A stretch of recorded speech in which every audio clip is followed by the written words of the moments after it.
where the doctor tells him, either you make a change in the way you live, or another man will take your daughter down the aisle. Welcome back to Fueling Your Life podcast. So today we are going to talk about building habits.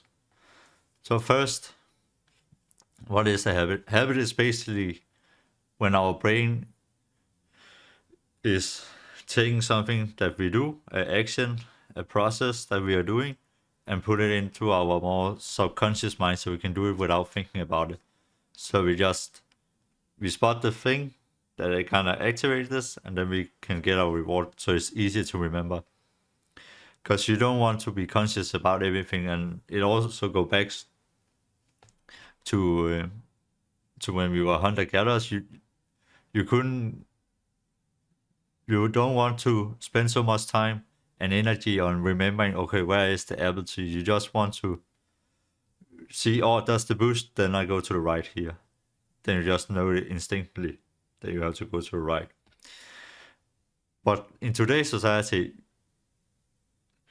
the habits are not just habits, because we both have healthy habits, or you can say good habits, and we have bad habits. And the problem today is that the faster reward, the faster problems we get. Because the faster the reward is, the worse is the habit. So what all bad habits have in common is that they tend to give a very quick reward. And in this term, the reward will be a dopamine spike that we get. And all these habits are all around us, from ads and people who try to sell us things, and the food we eat, and what we can do with our lives. They all have very quick rewards, as of course, the company want you to use the product, get the reward.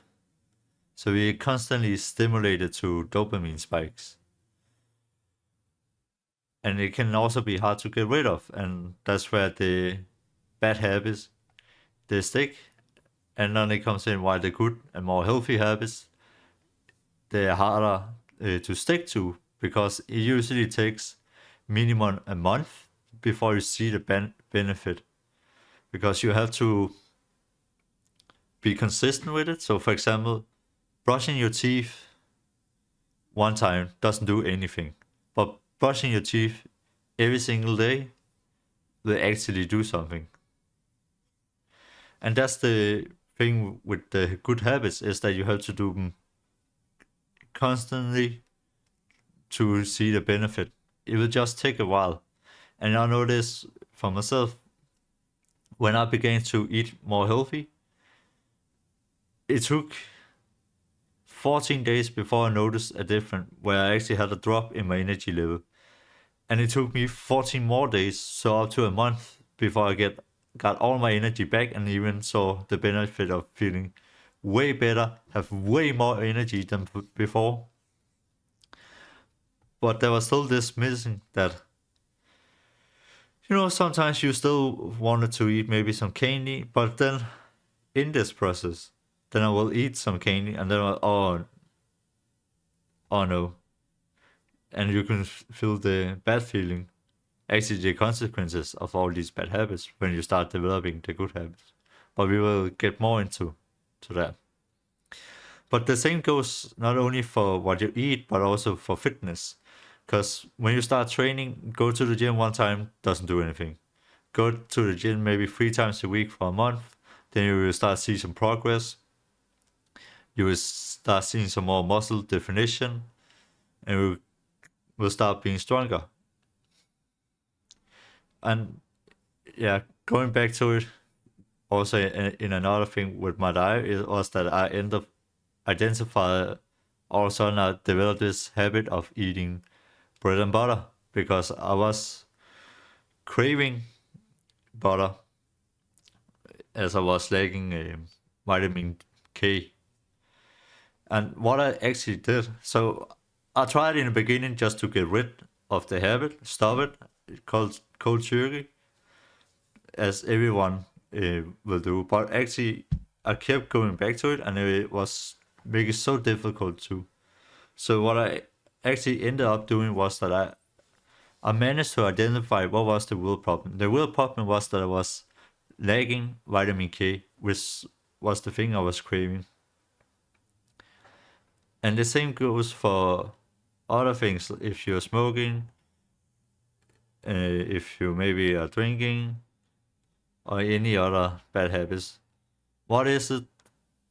What is the situation that makes you okay? I need this, and that's also it. Also goes a bit to addiction, but the point is basically that instead of get rid of the bad habit, figure out what is a good habit, a good way that can solve the same problem.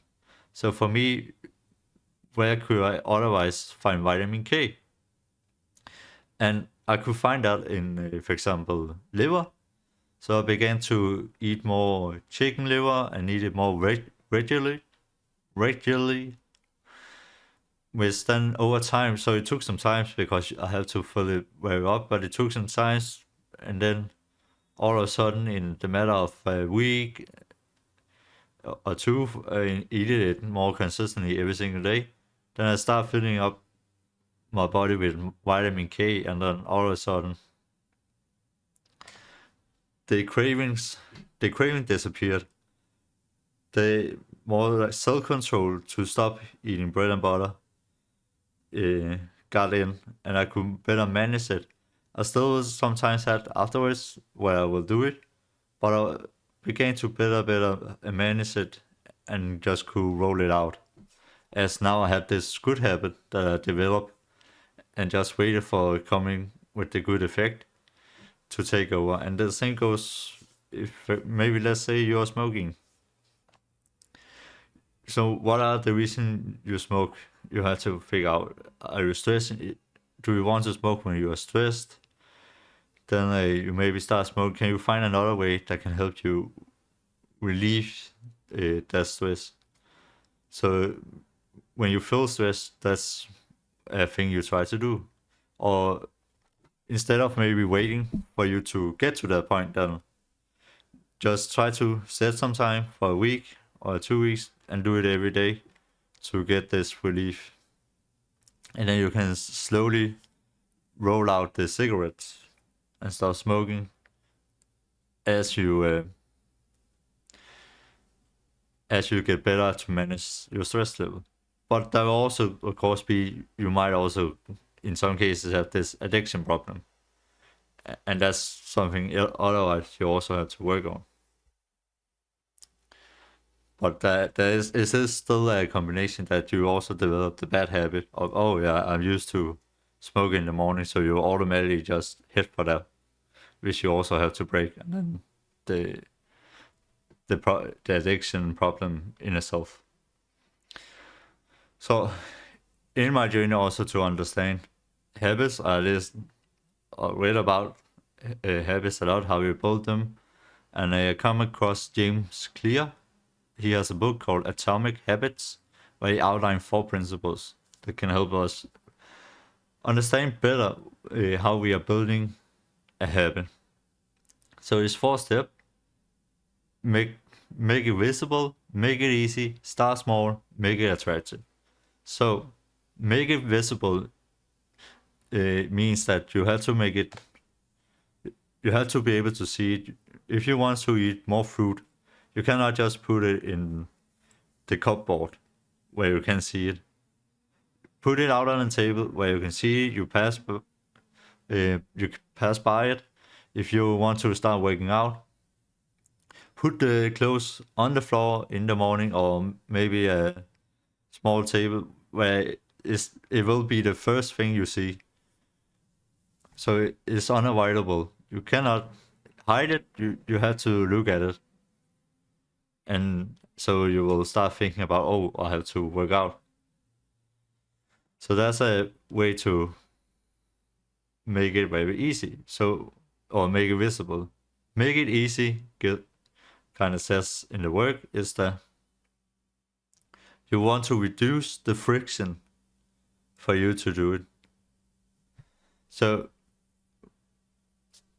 the friction can be that you have to go to, let's say you're still working out, then you have to go to a fitness center, then you have to take a shower, come back, take a shower, you have to eat, and so on before you maybe leave for work. That's a lot of friction because first you have to get on the bike or you have to get in the car, drive there, put your things in the logger, start figuring out what you have to do on all these machines, and then get back. And then you maybe spend 2 hours. It's too much friction for you to start. So you want to reduce it. So maybe you just start at home. You take it on your training clothes. You start at home. You maybe train for 20 minutes, maybe less, 10 minutes. And in that way, it becomes easier. And it also go for the next point, which is start small. And start small just means that you make it so simple that you cannot mess it up. So for the fitness, that will be you do one push-up. You just get out of bed, do one push-up. Now you start. The next day, you also do one push-up. Next day, you also do one push-up. And then the next day, you might say, you know what, I can take 2 push-ups. Then you do 2. And then you keep going and you'll be, I can take 3. And before you know it, you'll be all of a sudden on 20 push-ups that you do a day. Just rip them out. Number 4 is make it attractive. And by making it attractive it means that you have a very nice reward that you're looking forward to. And a very nice reward has to, of course, align with the habit you're trying to build. So if you're trying to work out more and be more fit, then the reward shouldn't be you can eat a pizza, you can eat a cake, because it doesn't align. It has to align in some way. So that can, for example, be that you say I don't want to recommend it, but it can maybe be a smoothie or something like that, as it's a little bit better. But in all this, with that said, that you have the reward that you can strive for. It usually don't help, and people have still a hard time to keep the good habits, even though there's a reward. And it basically comes down to that our brain is not built to seek pleasure. It's not built to seek dopamine. Dopamine is there for us to remember things, and that's why we want it. Of course, we want rewards. But the only reason why we have these dopamine spikes and want the rewards is because it remembers about something, and that particular reward actually move us, or that particular action move us away from some pain or problems that we actually have. Because it goes back to our brain is actually built to avoid pain, because pain equals death. That's how it is. We want to survive. And by avoiding to, or by wanting to survive, that means we have to avoid pain. So if we are stressing out about something, that's a pain. If we are feeling bad in our stomach, that's a pain. Anything that makes us uncomfortable, give us some negative feeling, is a pain. And we want to use the pain to push us out there, push us away. And that was actually what I did when I also started eating more healthy, because when I noticed when I began to eat maybe candy or ice cream again, I felt so bad. I felt terrible in my stomach. And it just wasn't good. And I began in my head to prepare, to compare it, where I was like, I feel this bad when I can feel this good. And I basically just have to continue what I'm doing. And all of a sudden, I just start be more better to keep that habit. Because each time I go back, I was embracing and really noticed and paid attention to the pain that this is not good. And you've probably also heard the story about the man who has a daughter, and this man, he goes to his doctor because he needs a health check to figure out what is going on. Where the doctor tells him,